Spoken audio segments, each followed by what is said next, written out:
Idol, mao ni ang atong topic karong, mao ni ang metro.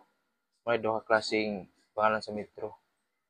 Sa metro na duha ka klaseng pangalan, ang English system ug metric system. Ang kaning metric system mao ni ang atong ah, kasagaran gamiton dinhi sa pagsukat dinhi sa Pilipinas. Pero dito sa laing lugar, kasagaran English system.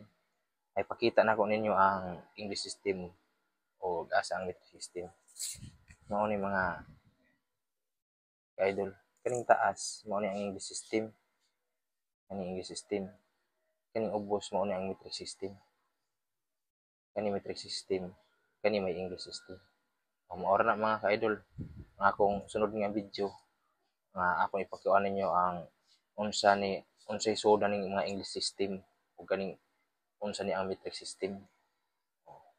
Mao na mga ka-idol, og daghang salamat.